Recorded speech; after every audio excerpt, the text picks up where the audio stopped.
Hey everybody, it's Iyaz Akhtar here, and this is episode two, or I don't know if it really is an episode two of this inner peace show that I'm trying out on the guys from Queen's Network. This show is called Quest for Peace, and yes, it's based on Superman 4 as a title. We're not talking about nuclear disarmament. We're talking about just trying to figure out how to be just content and calm. Now, a lot of folks, if you've known me before, you might have seen me on other networks, and I come off really intense, and I am really intense. And one of the things I've been trying to do for the past, now it's been about 4 or 5 years, is trying to figure out how to be content with things, just to be happy. Because one of the things I used to do when I was a student was I was always trying to get my degree or try to get a high grade. Or if I was trying to be in the podcasting world, I was always trying to get more audience members, or I was trying to do something. Always there was a goal. But once you get the goal, or you receive that item, you kind of go, well, now what? What's the next thing I do? So I was running into this a lot. So I've been thinking about it for some time. And what I'm doing on this program is I get to ask people what they do to stay calm. And today we've got the nicest guy in technology, Tim Stevens, who joined us today for because I have incriminating pictures of him. Tim, how's it going? It's very true. They're very, very embarrassing pictures, and I hope that they never leak out. I hope that they weren't on Kickstarter, since that Kickstarter's been hacked now. Yeah, I was on Probably Kickstarter and unlikely. Comcast because apparently that I got know, right? hacked too. That was Go figure. all right. So Tim, you seem to be one of the calmest people I've ever met in my whole life, and I've met a lot of people. I've met some chill people, but Tim Stevens has got a reputation. If you ever read anything about this guy, first actually I should ask you. Could you introduce yourself to the audience, and if they've never heard of you before, other than like who's this random other bearded guy? They probably want to know your past. My name is Tim. I'm a born and raised Vermonter, which I think probably has some aspect into the calmness. It's a bit of a more laid back state than your average state. Have been in the technology world for a long time now. Have a degree in computer science and did a lot of programming for a long time. But I've always had a love for writing and a love for journalism. And I've been doing freelance writing since college. And then a couple of years ago, got the opportunity to go full time at Engadget and was the automotive editor there for a while. And then went to be the editor in chief of Engadget, and now I'm at Cnet working with you, good sir, and we're having a good time there. So, technology journalist, doing the odd media appearance, writing about car stuff and tech stuff, and trying to have a good time, and trying to bring everybody else along, so that they can have a good time whenever I get to go play with a cool new phone or a new car or a motorcycle or whatever else. Now, Tim and I have a lot of parallels. Actually, I know Tim. You have two dogs. You have a Yeah. beard. I have two dogs and I have a beard. I've lived in Vermont for about 3 years, 4 years of my time. Spent the Hmm. first 18 in New York, so that might have. I mean Queens, New York. So maybe that might explain the vast differences in attitude, perhaps.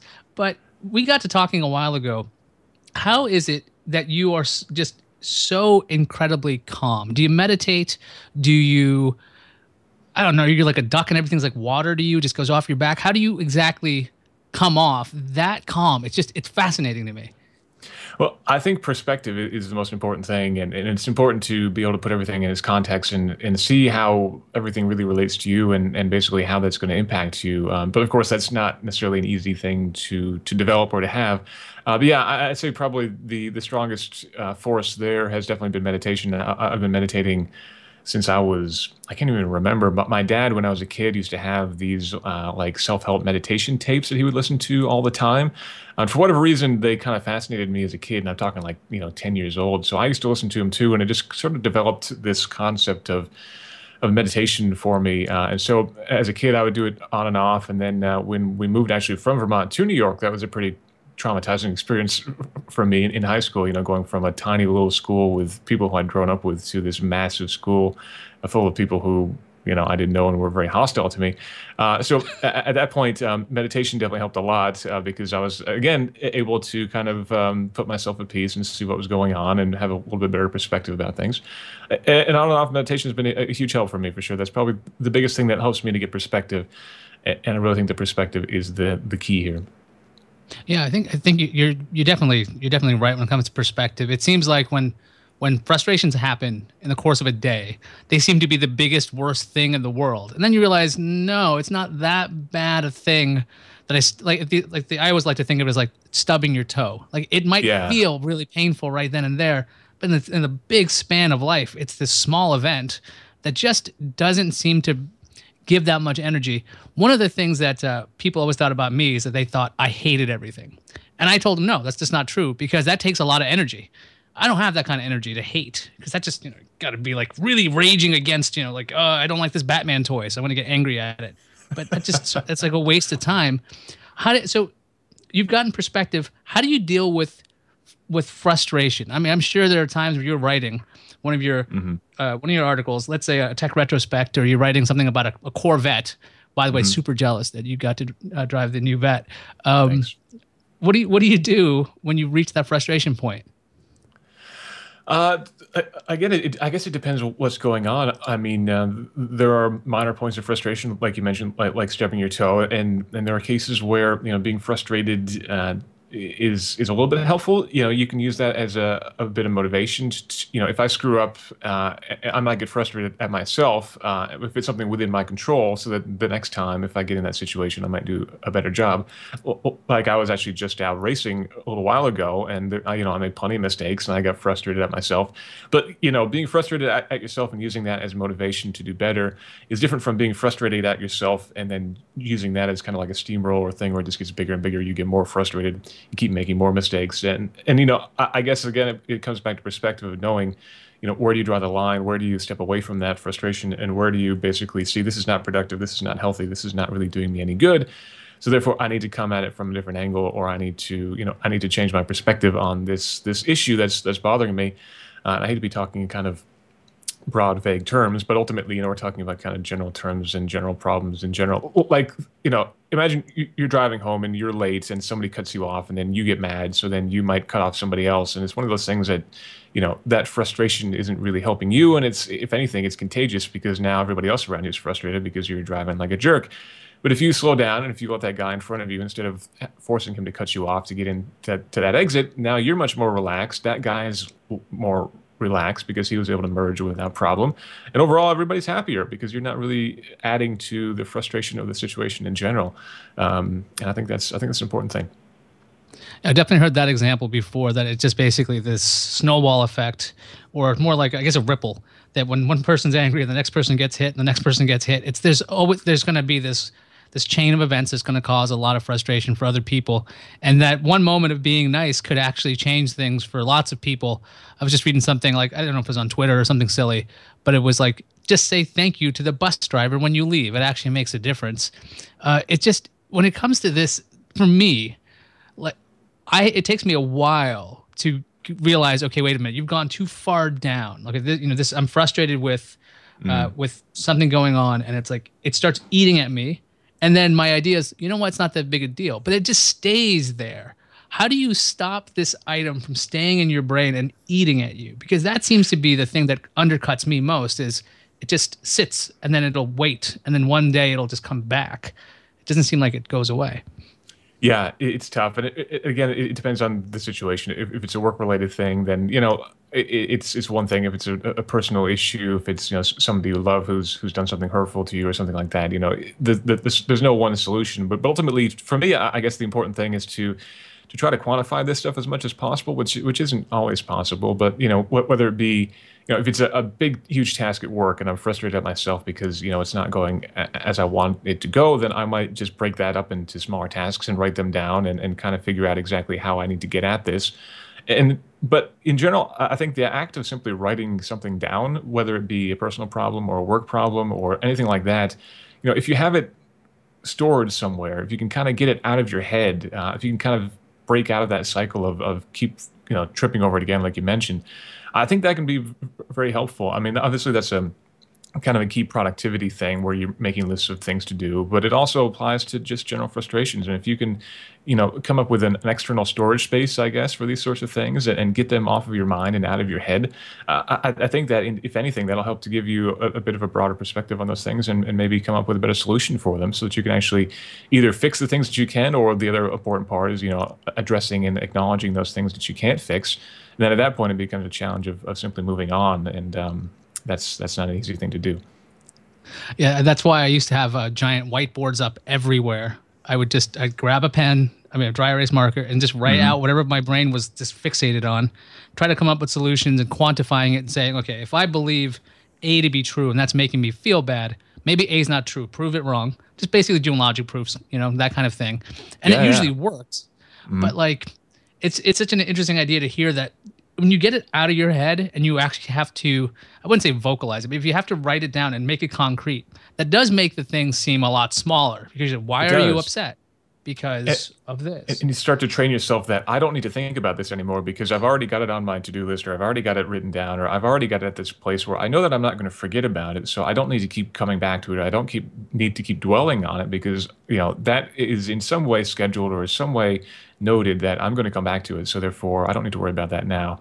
That again, that doesn't work for everything. If you're really fretting about, a job application or something like that that you're just waiting for, then that's a different situation. But if it's, a problem that you keep coming back to or something that you keep dwelling on, I think that that can really help. And especially if you get in the habit of doing that, then really your mind sort of gets used to it, and you might find it a lot easier to really kind of push those things out of your consciousness and relax a little bit. Yeah, I've always found that writing with my hand is always the better way to go. I tried to write it on on a computer or something. That Hmm. still doesn't stick to me. I guess I'm too old for typing to be the same kind of thing. But at least I have a record. I have a whole Evernote notebook of like every year on my birthday, I do an Hmm. assessment. I'm like, okay, are you better off than you were a year ago? And if That's you're great. not, what do you want to do? Do you do Hmm. anything similar? No, I don't actually. I used to back when I was in doing computer science and computer programming. I had very clear career goals and I knew exactly where I wanted to go, and I was very much tracking ahead of my goals and doing great as a software architect, and everything was going great. But then I made this huge career change where I went from doing UML designs for 14 hours a day to doing journalism and writing about tablets and cars and stuff like that. And that was quite a while ago now, but I still haven't really gotten comfortable, I guess, with this new space that I've moved into to the point where I'm really sitting down and thinking about exactly where I want to be in a couple of years. But in general, I have kind of set myself with very broad goals about, cutting back on travel, being home a bit more. I'm getting into bicycle racing this year, which is something that I've wanted to do for a while, but I just never really made the time for it before. So, kind of general quality of life things I do try to improve upon. But no, I don't actually do kind of an annual assessment. That's something I should do. Oh, you talked about exercise there. You're going to go bicycling. I know that you work out regularly. What role do you find that with keeping yourself mentally fit? Because for myself, I know if I don't work out, I will be a monster. It's really important if I just taking a walk, just do something Yep. physical, or it just doesn't work for me. What role does exercise have in your, I guess, calmness? I don't know that the act of exercising really helps me to be calm, but I do know that if I don't exercise, I get fat, and if I'm fat, I'm not happy. So this is one of those things where I hate to keep saying the word perspective, but to me, I was very fat as a kid, and that was hugely problematic for me because I got picked on all the time. That made me very stressed, and I hated it. So I lost a lot of weight going through school and into college, and was much happier with everything. And then getting out of college, I immediately gained 40 pounds again just because I wasn't paying attention, and immediately started kind of getting frustrated with myself and hating myself. So I worked really hard to get that off again, and I told myself that I'll never forget that. I'll never forget the mistake that I made and how hard it was for me to recover from that again, and how it made me feel. So, I get up every morning at 5:30 and I'm either on my bike or I'm doing weights or I'm doing, insanity or something like that, just to keep the weight off because I know that if I let myself get fat, then I'm going to be very frustrated with myself and that's not going to improve my quality of life. So it's one of those things that I don't enjoy doing necessarily, but I do because I know that in the long run it's going to make me happier. That's interesting because I was a very heavy kid as well. I was incredibly heavy. I lost The a lot of parallels weight during continue, high man. school. What was that? The parallels continue. This is creepy. Yeah, I had no idea. You seem like such. I always figured you were just a trim kid for like forever.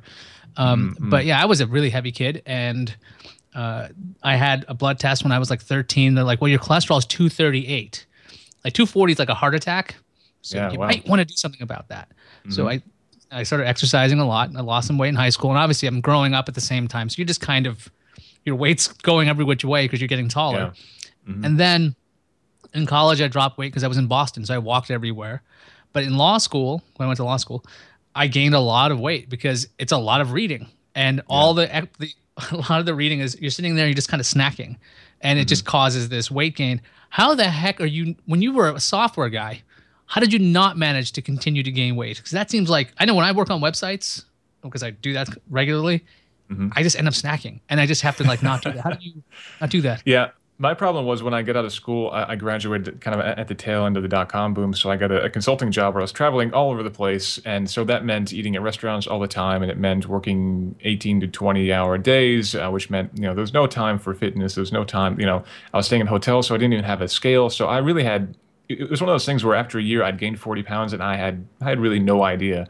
And it really took about a year for it to sink in that I had really gained a lot of weight. And I was very, very upset with myself. So at that point, I just kind of made a commitment to exercise every day. And really, I do try to watch what I eat in terms of calorie count because I unfortunately have a metabolism that's not very helpful in that regard.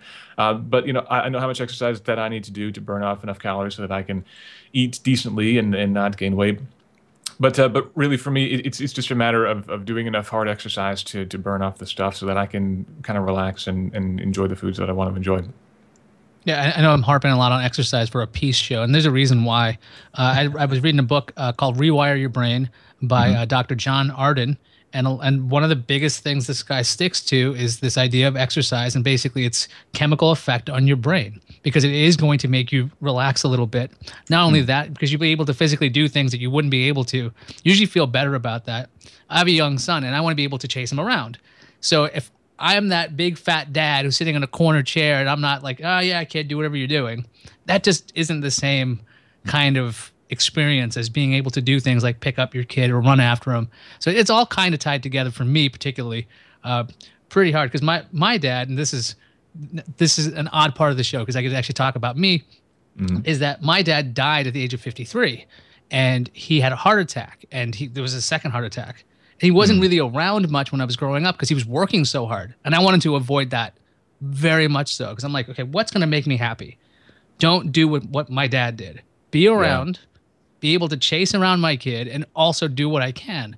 So it's been a bit of a crazy ride and there's much more to my story when it comes to that stuff. But that's one of the reasons why I think exercise is actually it's in hand with happiness because you need to be able to do the things you want to do.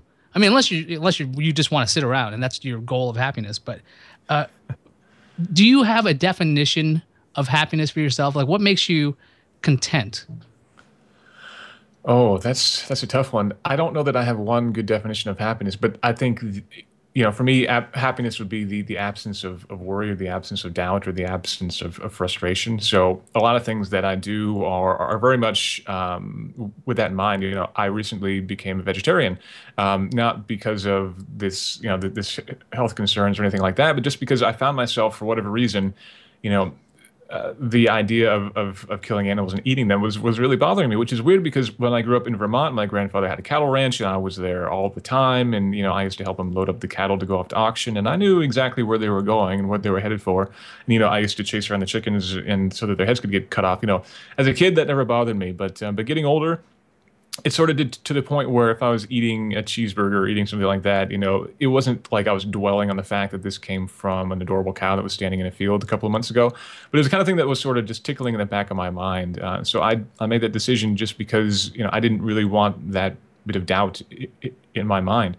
And I do a lot of things where I just try to make simple changes in my life to get rid of any frustration and get rid of any possible pain points so that my day-to-day life can be a little bit better. So I guess in general, happiness for me is not having to worry about something. And so I do, everything that I can to line everything up to make things easier in that regard. Well, how do you reconcile that with your racing then? Because that seems like the opposite. It seems like you'd be full of I wouldn't say worry, but you'd have Yeah. doubts in your head, and you seem to enjoy racing. So how do you put those together?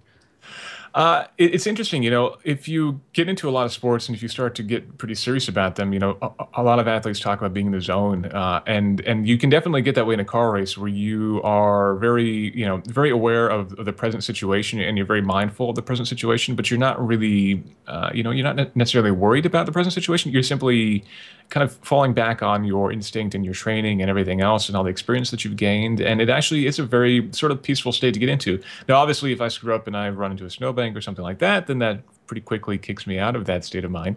But in general, you can definitely get yourself into kind of a calm state when you're doing that kind of thing, which is interesting. But for me, the other good thing about racing is, again, you know, if you're somebody who kind of craves speed and you're driving down the road, you're probably going to want to be driving faster than you should be driving, and that then could cause stress because you're constantly worried about looking for cops, or you're getting a speeding ticket and you just got pulled over. And those are, again, stressful situations. But if you go out and you do racing of some sort, you can kind of get that out of your system a bit. So you can go out and go really fast in a controlled environment where you don't have to worry about getting a ticket or whatever. And then when you're driving home, at that point, you were just going 100 miles an hour on the track or whatever. So it doesn't really matter whether you're going 65 or 70 on a highway, because they pretty much feel the same at that point. It's funny that your definition of happiness is to be without worry, or to be like at least minimizing that. For me, I found out that when I'm without worry, I pretty much get bored. So I need to have that. And I found out when I would start doing more and more new experiences, doing things that were unfamiliar, it was that unfamiliarity, and I guess maybe even the potential for failure, actually made me excited, which made me happy, which I thought was very odd, because once I finally realized that pattern, because why did that doesn't make any sense to me, because I know when I was younger, that pattern arises anytime you ask out a girl. And I hated doing that because I would freak out and it would go badly. So I have no idea why in my older age, I'm just like, yes, the excitement of potential rejection and failure will make me feel better. I can definitely relate to that. I mean, doing new things, I think is it's the spice of life, as it were, which is a terrible cliche. But ultimately, trying out new things and indeed failing at them at times is part of the experience. But yeah, I enjoy learning new things and trying new sports. I mean, this whole bicycle thing is a new thing for me. I always loved riding bikes as a kid, but to be actually serious about entering in races this year and getting my ass handed to me by a bunch of guys who've been training for years and years is a different experience altogether. But it's going to be fun. It's going to be interesting. I'm going to learn some things. It'll be a new experience. I like to travel to new places whenever I can, and I do think that's important stuff too. And when it comes to improving your quality of life. So yeah, I guess there's some sort of a dividing line between making my day-to-day life better, where I'm just going to hang around the house and enjoying what I have, and then going out and doing new things. I think is a very, very important thing as well. Well, how do you prioritize that kind of stuff? I mean, I know sometimes I should be reading a book, and then I end up on Reddit, and that's a mistake, because I'll be stuck on Reddit for like half an hour. But today I was strong enough to close my iPad and open a book, an actual physical Dead Tree book, just because I wanted to learn again. I was like, oh yeah, I learned this material before, I can read it again. How do you prioritize what you're doing? That's tough. I mean, I definitely have strong goals for myself, and there are a lot of things that I want to do in terms of life experiences that I want to have and that kind of thing. And I kind of have like a timeline, a very informal timeline, where there are things that I want to do by a certain age, just to make sure that I've had the opportunity to do them. But in general, I think it's just a matter of being aware of how much time you're spending at a given thing, and whether that thing is a productive thing or not. I don't think there's anything wrong with sitting on the couch and cruising Reddit for an hour or two. If you're just relaxing, if you had a long day and you need to just kind of unwind for a while. But you have to, I guess, get aware of, if you're doing that for 3 days in a row and that's all that you've been doing, and you haven't been doing anything but doing that and eating Cheetos at the same time, maybe it's time to get up and do something else. But I think there can be a lot of joy in lethargy. There can be a lot of joy in being a couch potato, for sure. But all things in moderation, I guess, is the best way to say it. I think you just created a new show there, by the way, Joy and Lethargy. I think that we can all sit around and discuss which fried foods are most delicious, and which websites you are travel, the best way to waste time. Well, you wouldn't travel to fairs to find these deep fried Twinkies. I guess they'd come to you because you're being lethargic. Yeah, it'd have to be things that can be delivered in one way or another. It'd have to be delivered. Or checking out couches, best couches. I don't know. I actually, legitimately, I don't think there is a site out there that has a strong focus on, on the lazy life, as it were. There's certainly plenty of websites out there about, getting out and running a marathon or doing anything like that. But I haven't come across anything that's, about quality of life for couch potatoes. And that's probably a pretty lucrative opportunity right there. Finding the couch that has the built-in power supply for your laptop, the tablet stand. the Hmm. refrigerator that's on the side. Um, so yes, if you're watching this, and this will bring you peace, yeah, that you guys can do that. I don't think I'm going to be going. I have a feeling the producer of that show is going to have to work really hard to do that, which is the opposite of the program. You can just kick But your royalty checks our way. We'll only take 10% or so. So it'll be no just take the idea problem and right run with it. there. Let's see. I don't remember. I've been always trying to figure out. In the past couple of days, I've been reading a lot of. I read a lot of self-help books because Mm. why not? I'm not exactly into fiction. What kind of books do you read? Do you read a lot of fiction, nonfiction? Yeah, I definitely read a lot. I read mostly fiction. I tend to read. I force myself to read mostly authors who I think have great voices, because I think that as a writer, it doesn't really matter what kind of writing you're doing, but you're heavily influenced by what you write. So I try to at least 9 out of 10 books that I read are because I have great respect for the tone of the style of the author. So I read a lot of random stuff. I read a lot of Proust. I read a lot of Vonnegut. I read Pynchon. I read stuff from authors who I think have great voices. But I don't really read a lot of self-help stuff. I have read quite a few books on Buddhism, just because that's a topic that fascinates me. And I've recently was just given a book on vegetarian eating for athletes, which is of course a very relevant thing for me right now, as I'm trying to find every source of protein that I can, which is a bit of a new life challenge for me. But no, in general, I tend to read fiction, and I tend to read stuff that I can kind of embrace the language of, I guess, if that makes any sense. Yeah, I can see that. My fiction works. I just like to watch movies. I'll watch fiction. For some Mm-hmm. reason, I can hardly read it anymore. When I was a kid, I was a comic book guy. I Hmm. guess that's fiction, right? So I could read that Hmm. all the Yeah. time. But at some point, I just broke, and I'm like, I can't. This I think this is instilled from my dad because he would always say like, "So wait, you went to a movie, you've wasted 2 hours." I'm like, that's not a waste of time. Like I think it's something. Although I did catch him watching his share of movies. So, but th- being productive was very important in growing up for me. If you guys don't know, uh, my parents were immigrants, so they came from Pakistan, and in that culture, it's very much be a lawyer or be a doctor, or you're Hmm. not our kid. So Hmm. that would be why I have a law degree, and that's how I ended up in tech. See how that works out? Because I did what I wanted, but I did what they wanted at the same time, and that worked out. Trying to make I'm everybody assuming you happy. didn't have the same parental pressure, Tim. No, I mean, growing up in Vermont, if you don't get somebody pregnant before you're 15 and work at the gas station, then you've done pretty good for yourself. Cumberland And Farms.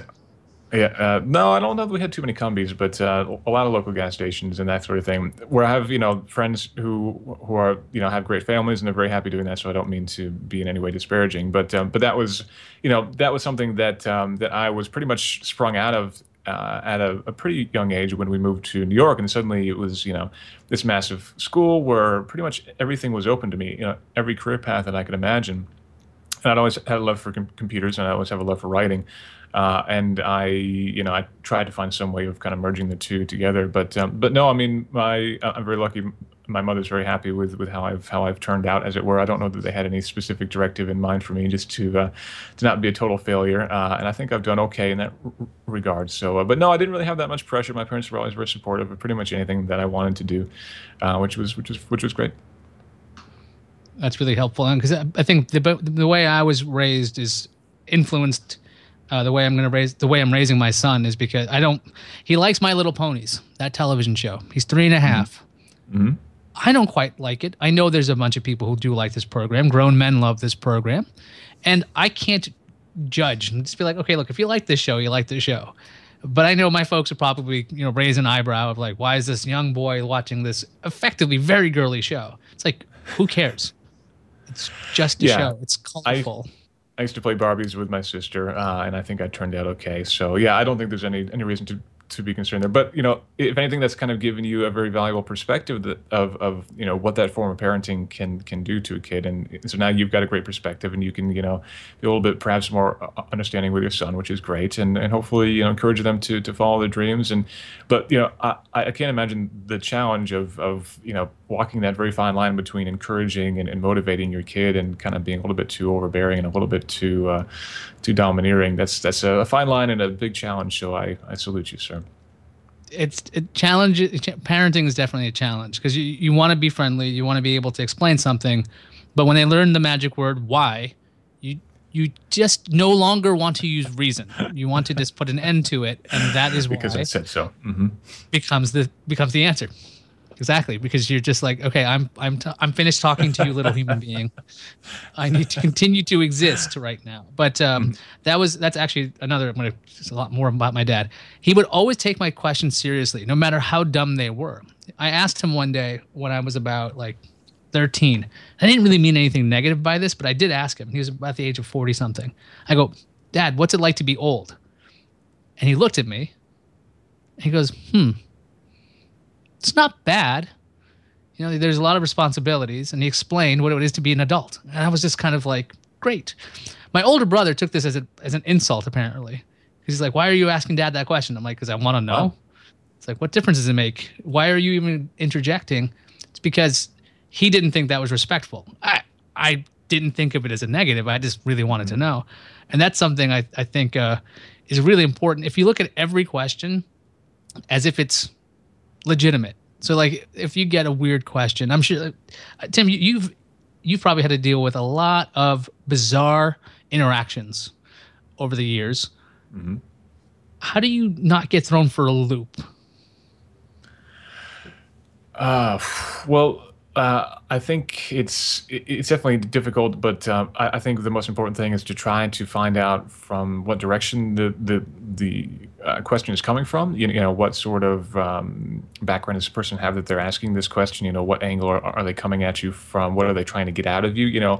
In this industry, we get interviewed from time to time, and sometimes they're simply trying to find out information from you. Sometimes they're just trying to get you to say something. It's a little bit of gamesmanship in some cases, but in general, I tend to look at every question as being a simple, honest question, and I try to give a simple, honest answer. But I found myself asking a lot of questions in general. I've been lucky; I haven't had to do too many job interviews lately. But back in the day when I did do job interviews, because the software industry was a bit tumultuous, we were always kind of bouncing around. I always found myself asking more questions than the interviewer did, just because I wanted to make sure that I understood exactly what they were asking me. And I found in that regard, I actually made the interviews go very, very easily because, in the form of asking more questions, they would more or less, in one way or another, give you the answer that they were looking for, or at least pretty well frame it so that it would be a pretty easy question. In general, I guess I always make sure that I'm crystal clear on exactly what they're looking for. But I tend to just try to figure out exactly where they're coming from and give a good answer that relates to that. When it comes to trying to be happy, I guess in the active pursuit of being happy, I know I've had to make a lot of hard decisions. I've had to move across the country. Or at least I've decided that was the best route for me. A whole Hmm. bunch of bizarre moves when it comes to where I went to school, how I went through school, and what else I would do. What do you think is? I mean, there's a lot of fear involved in these kinds of things. Have you found yourself in any situation where you were afraid to make a jump that you knew that would make you happy in the long run, but in the interim you will go, okay, this could be either a disaster or it will work out really well, but I think I'm 51% sure this is going to work. Yeah, yeah, absolutely. The ultimate example is when took over Engadget. I was still kind of flirting with the software career. I was doing that I was doing some software consulting, so I still had my foot in that pool. I hadn't quite given up on my consulting career, so I could still go back to that if I wanted to. But here was this opportunity at Engadget to take over the site, basically to become the editor in chief. I'd kind of applied for that position, not thinking necessarily that I was going to get it, but I thought that I was capable of doing a good job anyway, so I applied for it. And as it turns out, I was given the opportunity to take the job, and so here was this great huge turning point in my life where I could leave the software industry, which I loved, and make a huge career path change and go into the world of journalism, which is another very tumultuous industry for a variety of reasons. And not only that, but to take over a website in which, if you know the story of Engadget, you know that a lot of the senior editors were leaving at that time to form their own site, which was to become Engadget's biggest competition. And so, I knew right then that I was either going to do a good job here and I was going to save Engadget, and it was going to continue to be a respected tech site, or I was going to screw the pooch basically, and that would mean that my career was going to be over. You know, nobody would want to hire the guy who sabotaged Engadget, but in doing so, I would be stepping away from this other successful career that I had. So that was a hugely risky thing, but it was something that I simply felt like, you know, it was too good of an opportunity for me to not take. It was something that I felt like I needed to do. You know, I had huge respect for the Engadget brand, and I wanted to take it over, and I wanted to do the best that I could, and I did.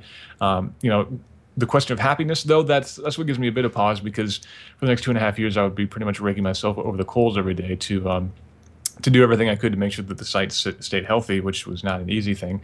But in the end, you know, I'm proud of what I did, and I think I did the best that I possibly could. And in the end, I think that the site was still respected. So I believe that I accomplished my goals in that regard. So I can look back on that in terms of happiness. But you know, there were certainly plenty of tough times along the way. Yeah, when you're in the middle of it, it's kind of like, this is horrible. But when you look back on it, again, this is perspective. Same thing. It's Absolutely, like yeah. this. Yeah, I've made a lot of career moves, so I'm very aware of how that feels. Of hmm, this is an idea. Yeah, This is a and bad idea, for but me, I think it'll that's be okay. probably the ultimate perspective thing, because, you know, in the throes of it, again, I wasn't thinking career, I wasn't thinking future. I honestly had no idea what one could do after that role, and I had no thought, no forethought, no idea of what was going to be coming next. It was just something that felt right at the time, and you know, as it turns out, it worked out just fine. Yeah, a lot of folks and a lot of books I was reading years ago, they were talking about this idea. If you're not going to ever live your dreams. So let's say, you know, your dream is to live on a beach in Hawaii, and you want to, or you're going to take this vacation one day. You open this thing one day. One day I'll be happy. If you think of it that way, you're never going to be happy. It's not until you actually start doing those things. The question becomes, well, when are you going to do it, and why aren't you doing it right now? And so for a lot of people, that means they have to give up something really comfortable to try something new, and that's uncertainty, and it's fear, and that weird pit in your stomach gets acted up, and you're like, ugh, this could be weird. But what are you waiting for? That's usually the question that these books keep throwing in your face, and it's this inevitability aspect. And so that kind of, I think that kind of fear keeps a lot of people from achieving a lot of the weird stuff. Because I know I've gotten a lot of questions about my age at times. People are like, wait, how old are you? I'm like, 34. They go, you did this stuff? I'm like, yeah, because what else are you going to do? I mean, you're just going to sit around as a middle manager all day and just kind of be like, oh, great. I really do hate this 8-hour block of day, but at least I get to come home. Like, what's the point of doing that? Anyway, so I'm just blathering on. Do you have any last words of encouragement for the viewers, or thoughts you'd like to share? No, I mean, not to beat on the dead horse, but I think perspective and being realistic about things is very important. I mean, we all have overarching dreams and goals of things that we'd love to do. You know, as a kid, I wanted to be a Formula One race car driver, but I was pretty realistic with the fact that that was never going to happen. So, you know, I tried to do things in my life that would get me to a place where I would be happy, and I try to be realistic with what's possible and what's not possible. And in general, I think, yeah, like you were just saying, if you can make some goals for yourself and set a path for yourself, I think that's very important. But I think being mindful of the situation that you're in is very important too. And I think the meditation is a great way to do that. There are a lot of great resources online for kind of learning mindfulness and learning meditation. And if that really will help you to find the internal quiet that you kind of need to get the perspective that you need, to really realize the sort of situation that you're in. And I think that's the most important thing, is to be able to step away from the situation that you're in, to get yourself out of whatever frustrating or whatever difficult situation that you're in for just a couple of moments, so you can really get some perspective. If you can't get the perspective, then you're going to have a real hard time finding the solution. So I think that's it. Yeah, on the perspective front, there was in a book I read. It's called "Don't Sweat the Small Stuff" by, I think it's Richard Carlson. Mm. One of the little chapters heading is, everything that's ever happened to you has already happened.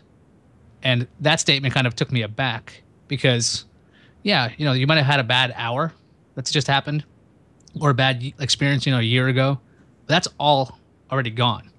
It's this idea that if you realize that all of this is already over, or all that stuff's already over, you think about the now. That's the mindfulness thing. If folks are not familiar with mindfulness, it's this being in the now that really can give you perspective. That's one of the weird things. Like when you actually are just sitting in a chair and you're like, well, that's soft, or like if you're just listening to birds or whatever it is, it can actually really help you out. At least in my experience, it's worked for me. We don't really do promotions on the show. Do you want to promote anything, Tim? Like, well, there's this really great website online that you might have heard of called Cnet.com, which is really probably not going to help you in terms of mindfulness, but a lot of great information on there anyway. Which it's a site that we can both relate to. But in terms of plugging stuff, nope, absolutely not. It's other than this podcast, which you should listen to every week. That's right, Cnet.com, huh? That's an interesting place to work, I hear. Yes, it's great to have you on the team. It's great to have you on the team. I guess that pretty much does it for us. And I think I said something last week with something. I just read some random line. It was, without balance, there's no strength, that kind of thing. So just try to find balance in your life. That's really, I think, the big key. And I think today's episode had this like theme of perspective. And that really, it does take a long time to develop perspective, but keep at it. You'll realize it. And then you'll go, hey, wait, that wasn't so bad. Like when you started the show, everyone's like, this show is going to suck. And at the end, they knew it did. So no, they didn't suck because Tim was on. I'm sorry about that, Tim. I didn't mean to insult you. It's going to suck because Tim Stevens is coming on. Thanks. It's going to really suck. No, it didn't suck at all. I was just making a joke. And I don't have a sign off, so bye.